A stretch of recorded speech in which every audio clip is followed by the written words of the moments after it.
13వ అధ్యాయము 31వ వచనము మనం చదువుకుందాం. సంఖ్యాకాండము 13వ అధ్యాయము. వేగు చూడడానికి వెళ్ళినప్పుడు వారు వెళ్ళినటువంటి సందర్భాలలో చదవంటాం. అయితే అతనితో కూడా పోయిన మనుషులు ఆ జనులు మనకంటే బలవంతులు, వారు మనకంటే బలవంతులు, మనము వారి మీదికి భయపడ్డారు.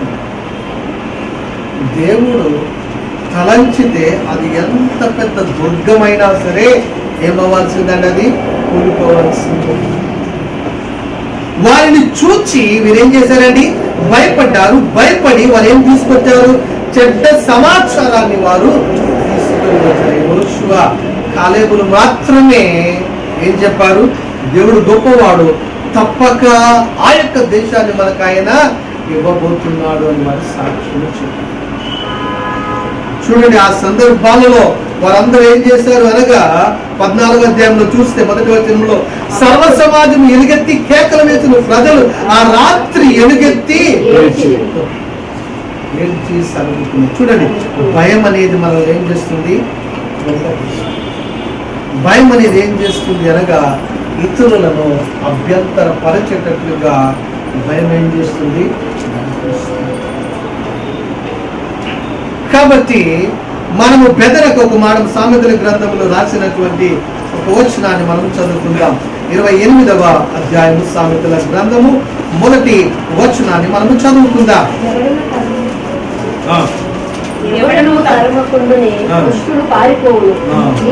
నీతిమంతులు సింహము వలె, నీతిమంతులు ఎలా ఉంటారండి, సింహము వలె ధైర్యముగా ఉంటారు. ఎందుకనగా ఆయన మన యూదా గోత్రపు సింహము కాబట్టి ఆయన యందు విశ్వాసం ఉంచి ఆయన వైపు చూస్తూ మనం ముందుకు కొనసాగవలసినటువంటి వారము.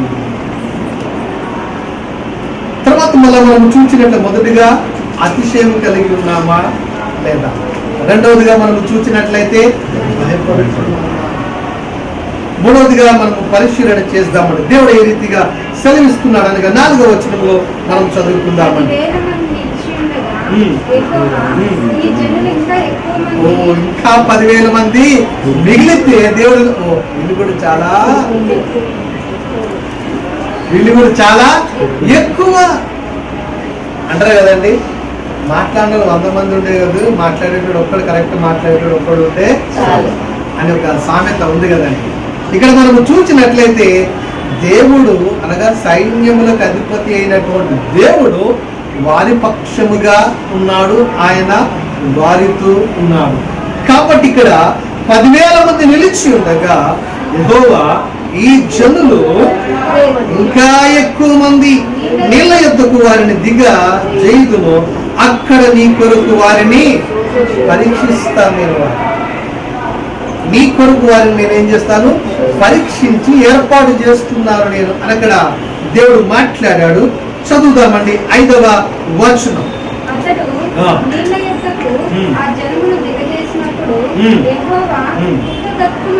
కుక్క గతుకున్నట్లు తన నాలుకతో నీళ్లను గతికిన ప్రతి వాణిని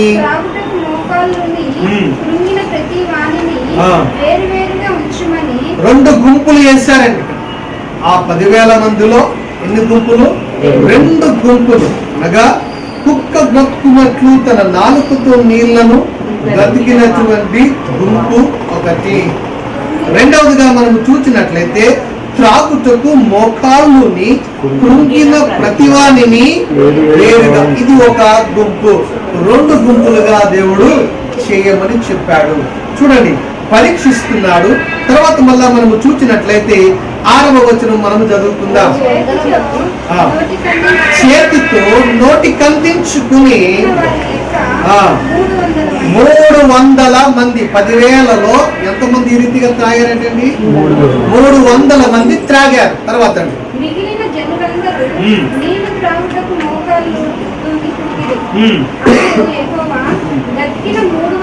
గతికిన 300 మంది ద్వారా మిమ్మును రక్షించదను.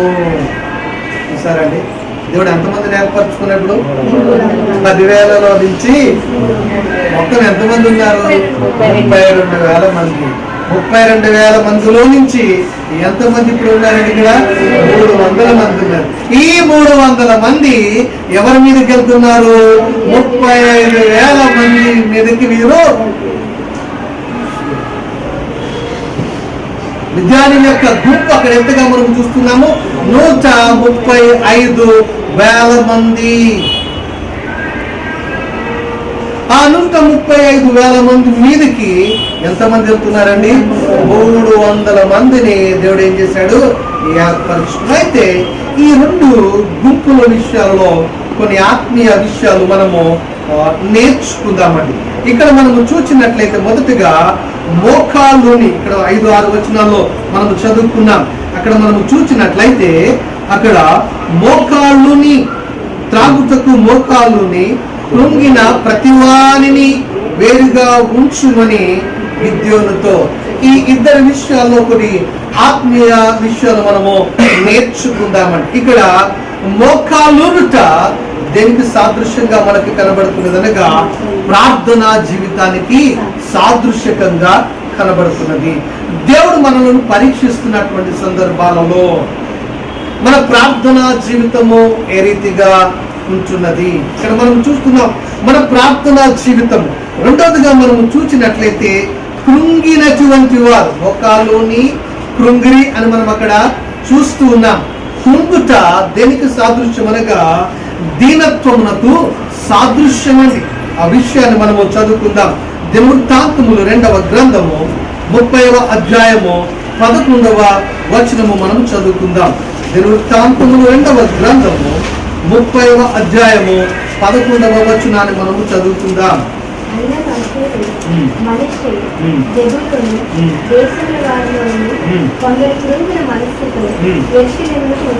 కృంగిన మనస్సుతో వారు ఎక్కడికి వచ్చారటండి? యెరూషలేముకు వచ్చిరి. ప్రార్థనా జీవితము, కృంగినటువంటి మనస్సు అనగా దీనత్వము కలిగినటువంటి వారి యొద్ద ఎవరు నివసిస్తారండి? దేవుడు నివసిస్తాడు. ప్రార్థనా జీవితము కలిగి దీనత్వముతో అనగా ఎవరైతే దీనత్వము కలిగి జీవిస్తూ ఉంటారో అట్టి వారి యొద్ద ఎవరు నివసిస్తారట? దేవుడు నివసిస్తాడు. దేవుడు నివసించడమే కాకుండా అట్టి వారిని దేవుడు ఏం చేస్తాడు? ఉజ్జీవింపజేస్తాడు. ఉజ్జీవింప చేయడమే కాకుండా అట్టి వారిని దేవుడు రక్షిస్తాడు. అట్టి వారిని దేవుడు ఏం చేస్తాడు? హెచ్చిస్తాడు. ఎవరైతే దీనులై ఉంటారో, ఎవరైతే దీనత్వము కలిగి ఉంటారో వారి యొద్ద ఎవరు నివసిస్తారండి? దేవుడు నివసిస్తాడు. దేవుడు నివసించాడు అనుకోండి, దేవుడు ఏం చేస్తాడు? వారిని బలపరుస్తాడు. వారిని దేవుడు ఏం చేస్తాడు? ఉజ్జీవింపజేస్తాడు. దేవుడు వారిని రక్షిస్తాడు. దేవుడు వారిని హెచ్చిస్తాడు. కాబట్టి ఇక్కడ మనము చూచినట్లయితే దేవుడు ఎవరిని చూస్తున్నాడండి? దీనులను చూస్తూ, దీనత్వము కలిగినటువంటి ప్రార్థనా జీవితం ఉంటుంది. కానీ ఏం కావాలండి మనకి? దీనత్వం, తగ్గింపు అనేది మనకెంతో. ప్రార్థనా జీవితం ఉంటుంది కానీ మనం తగ్గించుకోవాలి. నేనెందుకు తగ్గాలి అని అంటాం కదండి, నేనెందుకు మాట పడాలి అని అంటాం. ఒక నిమిషం మాట పడితే ఏమైందండి? పోయేదేమో ఉందా? కానీ మనం ఏం చేస్తామండి? దీనత్వం అనేది మనము ధరించుకోవడానికి మనము ఇష్టం. కాబట్టి ఇక్కడ మనము చూస్తున్నాం ఈ ఇద్దరు విషయాలలో కొన్ని విషయాలు మనము పరిశీలన చేస్తూ ఉన్నాం. ఇక్కడ మనము చూసినట్లయితే రెండవదిగా మనము పరిశీలన చేసినట్లయితే మిగతా వారు 300 మంది ఏం చేస్తున్నారు వాళ్ళు అని అనగా, చూడండి ఇక్కడ మనము చూసినట్లయితే వాళ్ళు ఏం చేస్తున్నారు అనగా నిలబడి చేతితో వాళ్ళు ఏం చేస్తున్నారు? నోటితో నీళ్లు తాగుతున్నారు. కానీ ఎవరిని చూస్తున్నారు? వాళ్ళు విద్యార్థులను. అనగా మన గురి ఎవరి మీద ఉండాలండి? శత్రువు మీద ఉండాలి. విశ్వాస జీవితంలో మనం ఏం చేయాలి అనంటే శత్రువును జయించాలి అనంటే శత్రువు యొక్క తంత్రములను మనం ఏం చేయాలా ఎరిగి ఉండాలి. ఏ రీతిగా దాడి చేస్తాడు, ఏ రీతిగా మన మీదకి దాడి చేయబోతున్నాడు అపవాది అని మనం ఏమి కలిగి ఉండాలి అని అనగా మెలకువ కలిగి ఉండాలి. వారు ఏం చేస్తున్నారు? గురి, మన గురి ఎల్లప్పుడూ ఎవరి మీద ఉండాలా? దేవుని మీద ఉండాలి. అందుకే పౌలు భక్తుడు ఏమంటాడండి, నేను ఎక్కడికి వెళ్తున్నాను? గురి వద్దకే. ఏ రీతిగా సమస్తాన్ని పెంటతో సమానముగా ఎంచుకొని లోకములో ఉన్నటువంటివన్నిటిని కూడా పెంటతో సమానముగా ఎంచుకుని ఎక్కడికి వెళ్తున్నాడట? గురి వద్దకే నేను పరిగెడుతున్నాను.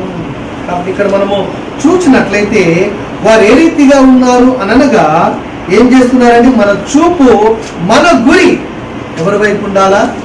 దేవుని వైపు.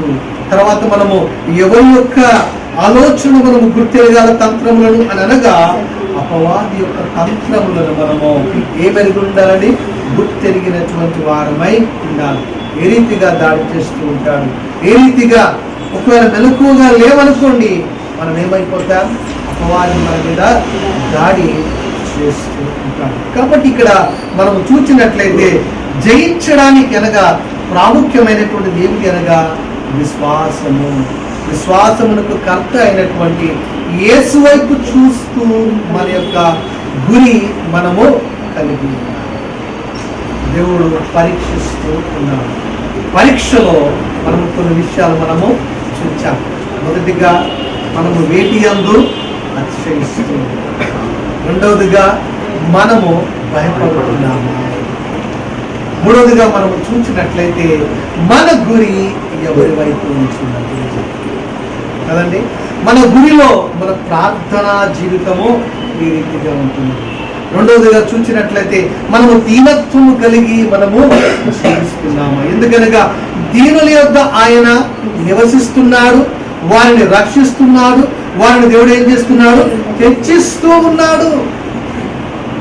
కాబట్టి అతి సాక్ష్యములో మనము ముందుకు కొనసాగుతున్నామా లేదా? దేవుడు మనలను పరీక్షిస్తున్నటువంటి సందర్భాలలో మనం ఏ రీతిగా ఉంటున్నాము? రెండవదిగా మనము చూసినట్లయితే చూడండి, దావీదు గొలియాతు దగ్గరికి వెళ్ళేటప్పుడు ఏ రీతిగా వెళ్ళాడండి? విశ్వాసముతో కదండి. అక్కడ ఏమనుకుంటున్నాడు? గొలియాతు ఏమంటాడు? కట్టెను పట్టుకుని వెళ్తుంటే నేనేమైనా కుక్కనా కదండి. కానీ అతడు విశ్వాసముంచి, దేవుని యందు విశ్వాసముంచి ముందుకు ఒంటరిగానే వెళుతున్నట్లుగా మనం ఇక్కడ చూస్తున్నాం. అదే రీతిగా సంఖ్య కాదండి ఇక్కడ ప్రాముఖ్యమైనటువంటిది.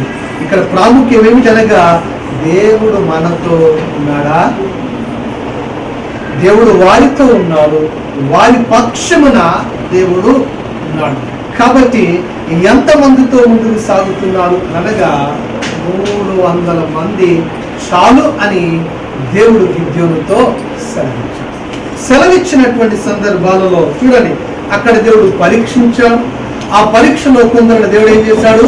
ఏర్పరచుకున్నాడు. రెండవదిగా మనం పరిశీలన చేసినట్లయితే విశ్వాసాన్ని దేవుడు ఏం చేస్తున్నాడు? బలపరుస్తూ ఉన్నాడు. 9వ వచనాన్ని మనం చదువుకుందాం.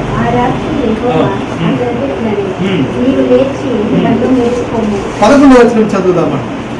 వారు చెప్పుకొనిచున్న దానిని దీన తరువాత నీవు ఆ దండలోంచి దిగిపోవుటకు నీ చేతులు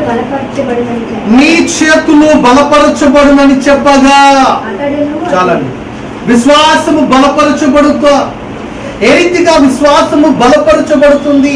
మన విశ్వాసం ఏ రీతిగా స్థిరపరచబడుతుంది అనగా దేవుని యొక్క వాక్యమును బట్టి. దేన్ని బట్టి అండి? దేవుని యొక్క వాక్యమును బట్టి, దేవుని యొక్క మాటను బట్టి, దేవుని యొక్క చిత్తాన్ని బట్టి ఎప్పుడైతే మనము గ్రహిస్తామో, ఎప్పుడైతే మనము తెలుసుకుంటామో, తద్వారా మనము దేనిని బట్టి బలపరచబడతాము? దేవుని యొక్క వాక్యమును బట్టి మన విశ్వాసము ఏమవుతుంది? బలపరచబడుతున్నది. దినదినము ప్రతిరోజు మన విశ్వాస జీవితము దేవుని యొక్క వాక్యము ద్వారా బలపరచబడుతున్నామా? ప్రతిరోజు దినదినము మనం ఏమవ్వాలండి? రూపాంతరము చెందాలా. ప్రతిరోజు మనం ఏమవుతుండాలా? మార్చబడుతూ ఉండాలి. రూపాంతరం. నిన్న ఒకవేళ 10 అంతలు ఒకవేళ మనము మార్పు చెందినట్లయితే ఈరోజు 11 లేకపోతే 10.1 లేకపోతే 10.001 కొంతగా సరే ఏమవ్వాలంటే మనము ఏమవ్వాలా? మార్పు అనేది ఎప్పుడు మార్చబడతాము? విశ్వాసం అనగా వాక్యము ద్వారా. వాక్యాన్ని ఎప్పుడైతే మనము చదువుతామో, వాక్యాన్ని మనం ఎప్పుడైతే ధ్యానిస్తామో, వాక్యాన్ని ఎప్పుడైతే మనము వింటామో, తద్వారా ఎందుకనగా ఈ యొక్క వినుట ద్వారా మనకి ఏం కలుగుతుందండి? విశ్వాసం అనేది కలుగుతుంది. అది క్రీస్తును గూర్చినటువంటి మాట. ఎందుకనగా ఆయన మన ద్వారమై ఉన్నాడు. మాట మనం చదువుకుందాం. కీర్తన 32వ కీర్తన 8వ వచనాన్ని మనం చదువుకుందామండి. 32వ కీర్తన 8వ వచనం మనం చదువుకుందాం.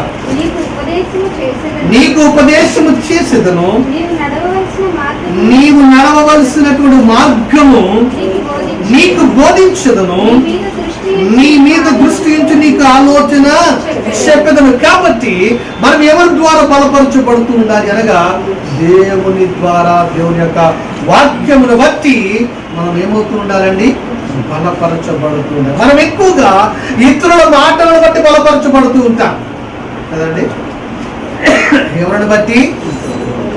ఆ సహోదరుడు ఎలాగంటాడండి, వెంటనే మనకి ఏమొస్తుంది? ఏమొస్తుందండి? ఏమవుతుంది? కోపం వచ్చేస్తుంది కదండి. అది ఇప్పుడే అడుగుతాను, ఇప్పుడే నేర్చుకుంటాను ఆగండి. మనం ఏం చేస్తుంటాం? ఒక్కసారి మనము అది నిజమో అబద్ధమో, అది ఎంతవరకు కరెక్టో అనేది అతను ఈ రీతిగా అడగాల లేదా ఆలోచించకుండా వెంటనే మనం ఏం చేస్తుంటాం అనగా తప్పుడు నిర్ణయాలు మనము ముందుకు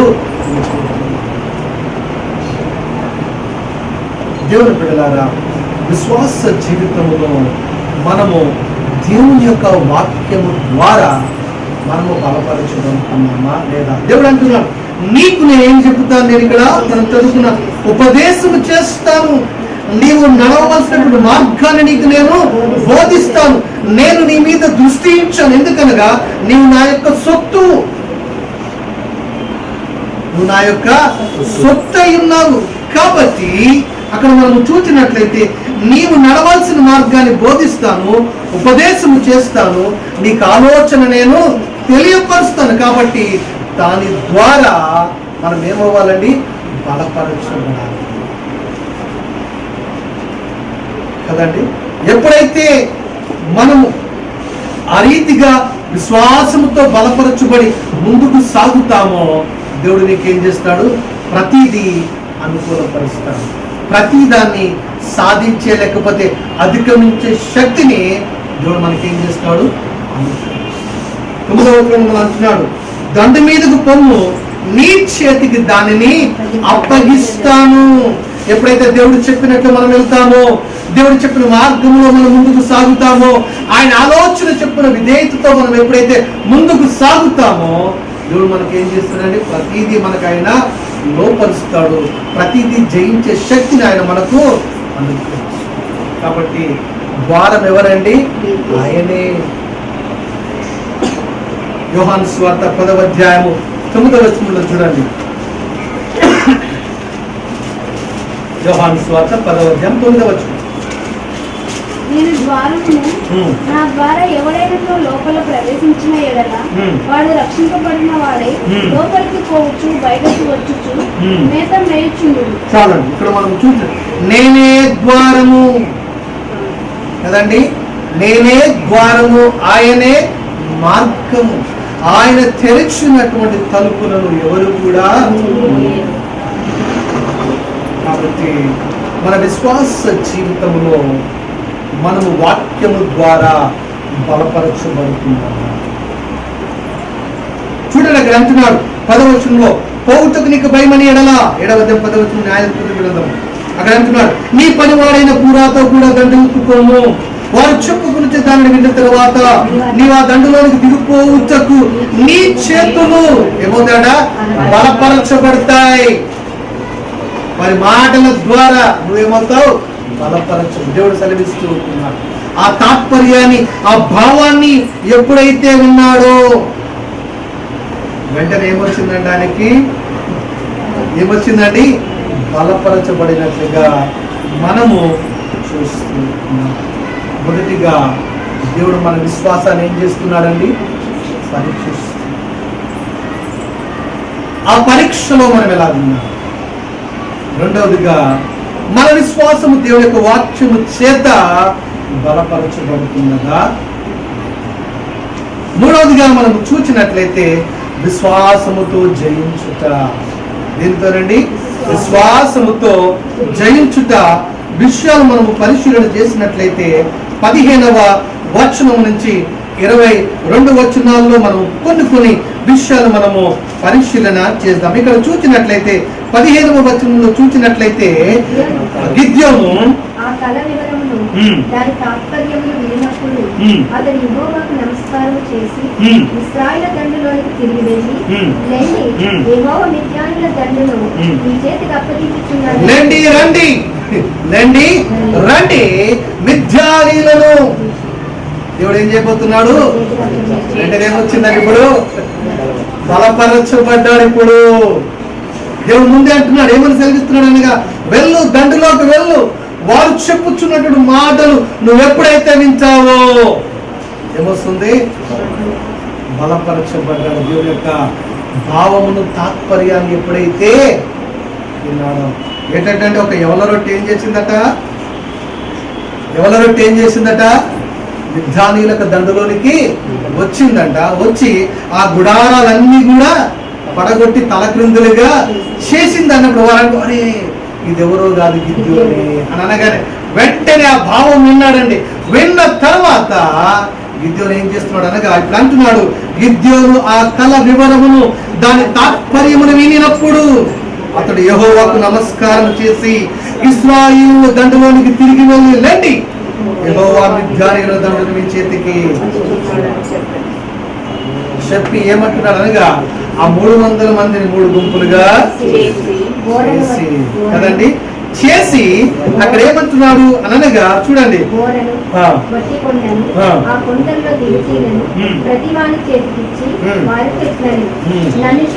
నన్ను చూచి నేను చేయనట్లు చేయుడి. ఏమని చెప్తున్నాడండి? మనం అంటే ఒకసారి నన్ను చూడు, నేను ఎట్లా చూస్తున్నా అట్లా చేయి, నేను ఎట్లా నడుస్తున్నాను అట్లా నడు కదండి. ఒక్కొక్కసారి మనం కూడా అలాగే గిద్యోను కూడా ఏమంటే నన్ను చూచి నేను చేయనట్లు చేయుడి. మనము ప్రభువుని చూడాలి. ప్రభు యొక్క మాదిరిలో మనం ఏం చేయాలా? ముందుకు సాగవలసినటువంటి వారమై ఉన్నాము. నాయకుడు ముందు వెళుతున్నాడు, ఆ దండు వారు అతన్ని ఏం చేస్తున్నారు? వెంబడిస్తూ ఉన్నారు. మన తండ్రి, మన నాయకుడు ప్రభు అయినటువంటి యేసుక్రీస్తు వారై ఉన్నారు. ఆయనను చూస్తూ మనము వెంబడించవలసినటువంటి వారమై ఉన్నాం. ఇక్కడ మనము చూచినట్లయితే మనం ఎవరిని చూడాలండి? ప్రభు అయినటువంటి యేసుక్రీస్తు వారిని మనము చూడవలసినటువంటి వారమై ఉన్నాము. ఆయనే మనల్ని ఏం చేస్తాడు? బలపరుస్తాడు. ఆయన మనకి ఏమిస్తాడు? జయాన్ని ఆయన అనుగ్రహించువాడై ఉన్నాడు. ఒక మాట మనం చదువుకుందాం. నిర్గమకాండము 14వ అధ్యాయము 13-14 వచనాలు చదువుకుందామని. నిర్గమకాండము 14వ అధ్యాయము 13-14 వచనాలు. అందుకు మోషే భయపడకుడి, యెహోవా మీకు నేడు కలగజేయ రక్షణను మీరు ఊరక నిలుచుండి చూడుడి. కాబట్టి ఇక్కడ ఏమన్నా భయపడకుడి, యెహోవా మీకు నేడు కలగజేయ రక్షణను మీరు ఊరక నిలుచుండి చూడుడి. మీరు నేడు చూసి ఐగుప్తీయులను ఇక మీదట మరి ఎన్నడూను యెహోవా మీ పక్షమున మీరు ఊరకయ్యే ఉండవాలని ప్రజలతో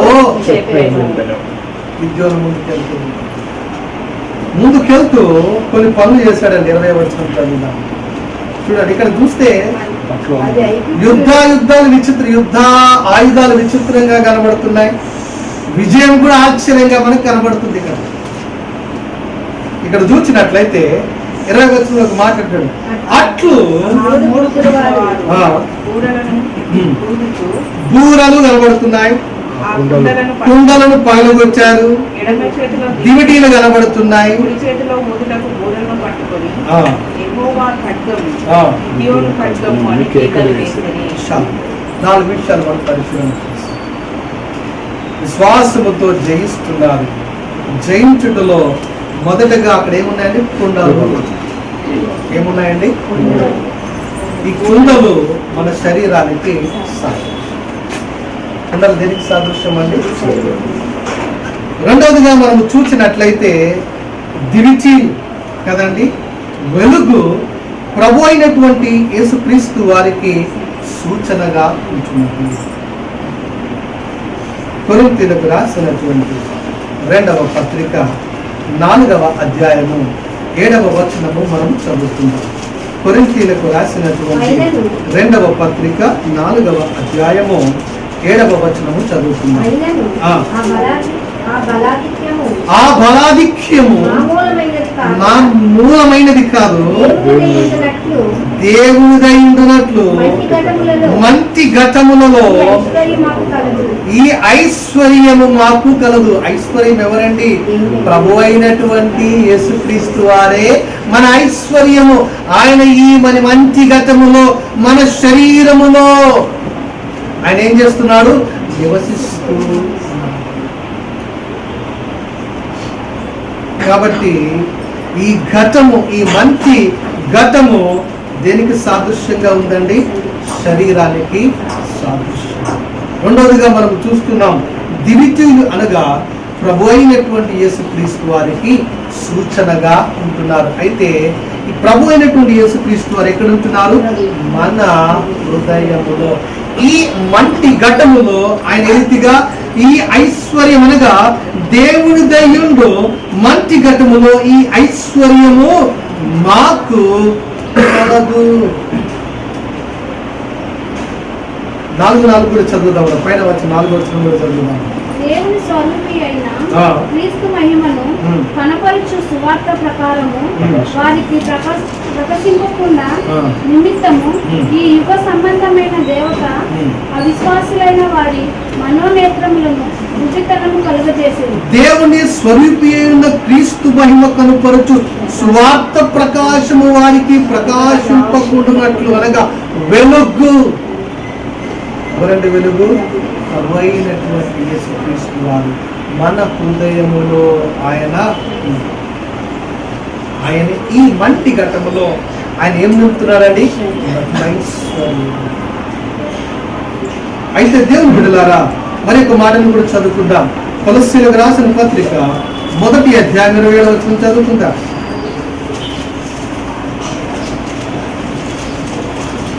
అన్ని దినములలో ఈ మర్మము యొక్క మహిమైశ్వర్యం ఎట్టిదో అది అనగా మీ అందున్న క్రీస్తు మహిమ నిరీక్షణై ఉన్నాడని సంగతిని దేవుడు తన పరిస్థితులకు తెలియపరచుకోని ఇప్పుడు ఆ మర్మమును వారికి బయలుపరిచింది. అన్యజనులలో ఈ యొక్క మహిమైశ్వర్యము ఎట్టిదో అది అనగా మీ అందున్న క్రీస్తు ఏంటంటే అది మీ అందున్న క్రీస్తును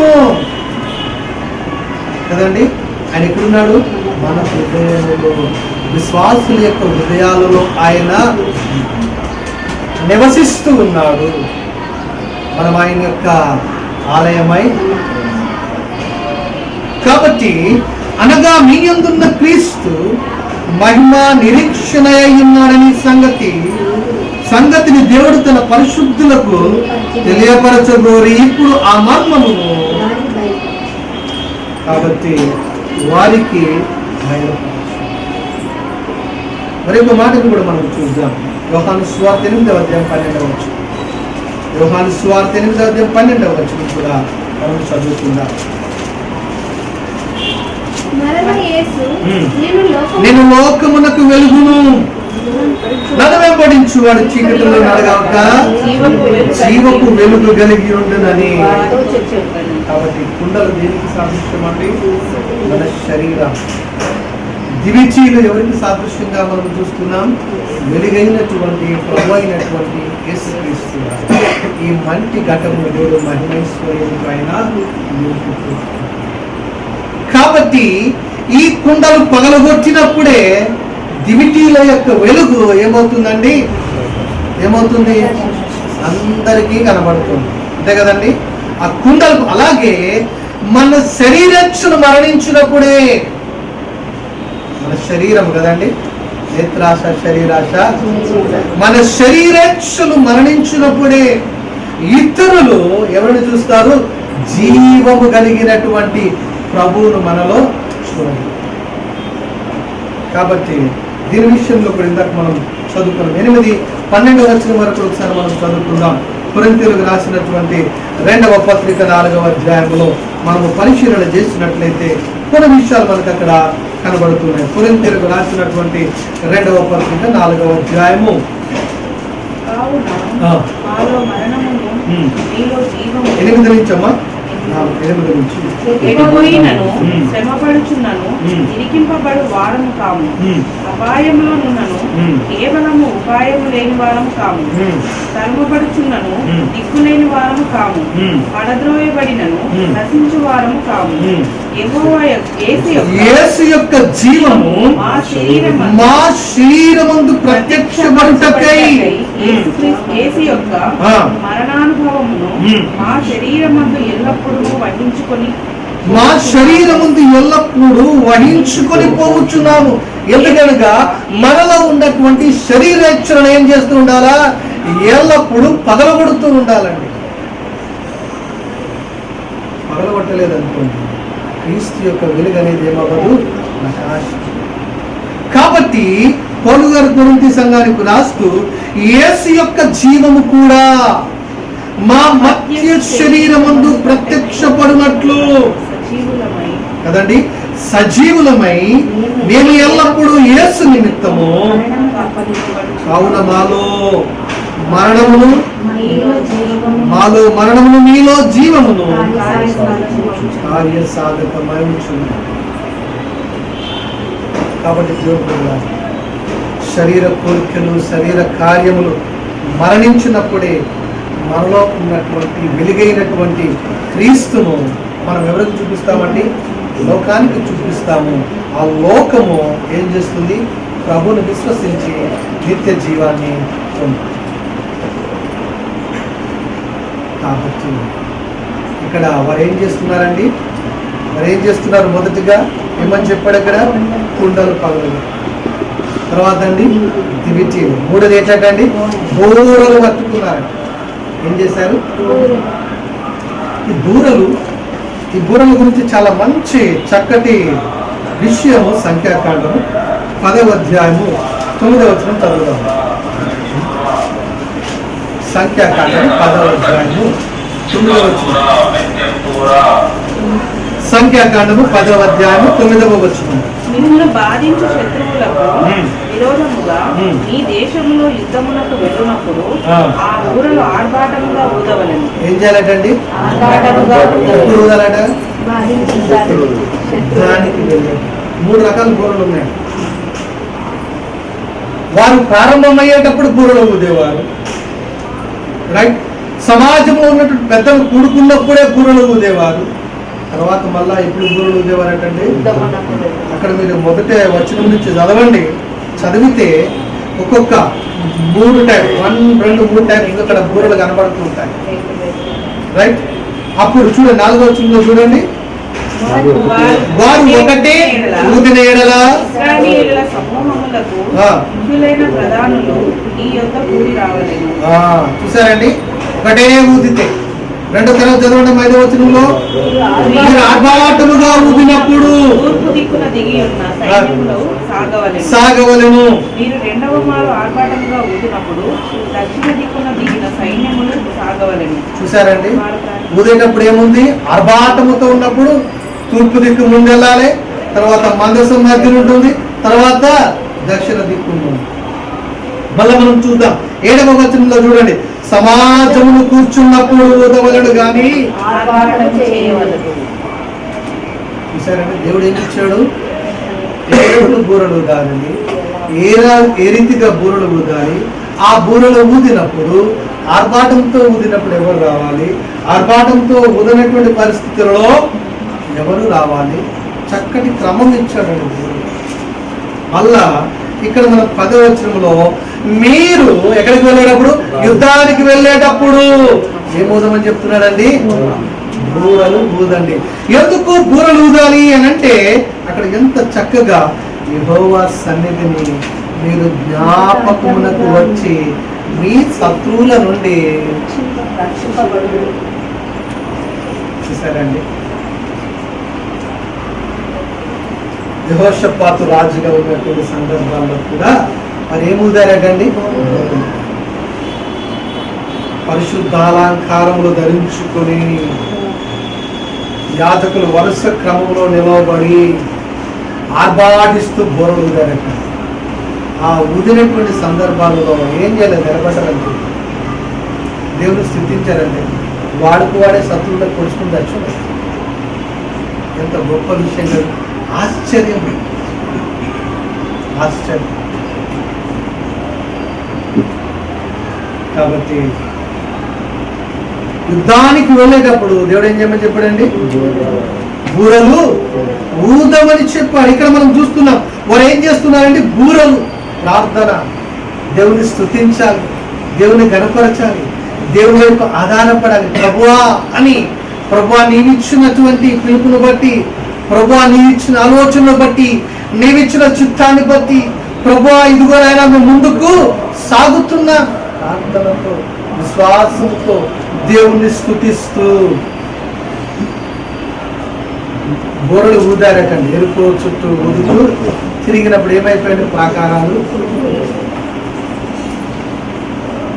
వారు కూడా యుద్ధంలో ఏం చేశారు? బూరలు.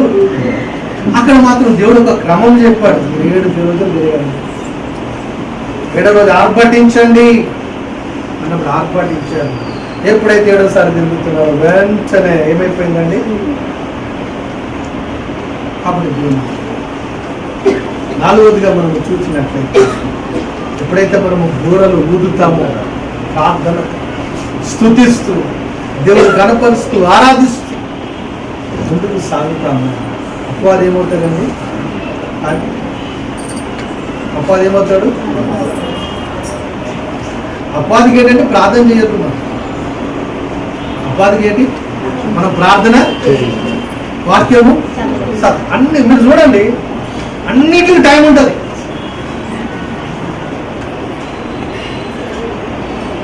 బర్త్డే ప్రోగ్రామ్ అంటే కదండి, అన్నిటికీ కేక్ కటింగ్, తల్లిదండ్రులు పిలిచి పెట్టుకోవడానికి, వాళ్ళకి తినిపిస్తారు, వీళ్ళకి తినిపిస్తారు, అన్నీ బాగుంటాయి. అయ్యగారు కొంచెం తొందరగా ముగించేస్తారా? ఏదండి? అన్నిట్లో టైం ఉంటుంది. మిగతాది పిలిచిన గెస్ట్ని కూర్చోబెట్టడానికి అన్నిట్లో ఉంటుంది, కానీ దేనికి సమయం ఉండదు. మన ఇంట్లో కూడా మనం అన్ని పనులు చేసుకుంటాం, కానీ సమయం ఎక్కడ పోతుందండి? ఫోన్ చేసి మాట్లాడడానికి ఉంటుంది, అన్నింటికి ఉంటాయి మనకి సమయం. ఇచ్చిన పని చేయడానికి అన్నింటికి ఉంటుంది, కానీ వ్యక్తిగత సహవాసానికి ఏముండదండి. నేటి దినాల్లో వ్యక్తిగత సహవాసం చదువుతాం, వ్యక్తిగతంగా దేవునితో సహవాసం. ఎంతగా దేవునితో సహవాసం చేస్తాం అంతగా మనం బలపడచ్చు. చల్లారినటువంటి స్థితి ఏది లేదండి. సహవాసము, సహవాసం ఎంతో ప్రాముఖ్యం. చివరిగా చూస్తే ఖడ్గము, అక్కడ ఏం కనబడుతుందండి? గిద్యోను ఖడ్గం. ఖడ్గం అనగా వాక్యం. ఏముండాలా? వాక్యం ఎక్కడ ఉండాలా? సెల్ఫ్లోనే అండి. వాక్యం ఎక్కడ ఉండాలండి? నెమ్మది వేసుకుంటూ వాక్యాన్ని మనం ఏం చేస్తుండాలా? నెమరు వేస్తూ అప్పుడు మనం ఏం చేయగలమండి? విశ్వాస జీవితములో జయ జీవితముగా మనం ముందుకు సాగుతాం. మొదటిగా మనం ఏం చూసాము? విశ్వాసము. రెండవది ఏం చూసామండి? విశ్వాసము ఏమైంది అక్కడ? బలపరచు. మూడవదిగా విశ్వాసముతో యుద్ధం ఏం చేశారండి? మనము కూడా విశ్వాసముతో జయించవలసినటువంటి వారమే. కాబట్టి 3 ప్రశ్నలు వేసుకుందాం. మన విశ్వాసాన్ని దేవుడు పరీక్షిస్తున్నప్పుడు మనం ఎలాగ రెండవదిగా మన విశ్వాస జీవితం దేవుని వాక్యం ద్వారా బలపరచబడుతుంది. మూడవదిగా మనం చూసినట్లయితే మన విశ్వాస జీవితంలో అపవాది క్రియలను ఈ లోకంలో ఎదురవుతున్నటువంటి ప్రతి విధమైనటువంటి శోధనలను మనము జయించగలుగుతున్నామా, లేకపోతే దానికి దాసులం అయిపోతుంది, లోబడిపోతుంది. మనలను మనం పరీక్షించు, మన జీవితాన్ని ప్రభువుకు అప్పచెప్పుకుందాం, సరి చేసుకుందాం. సాక్ష్యంతో దేవుడు మనల్ని నింపి నడిపించడం ప్రార్థన చేస్తున్నాం.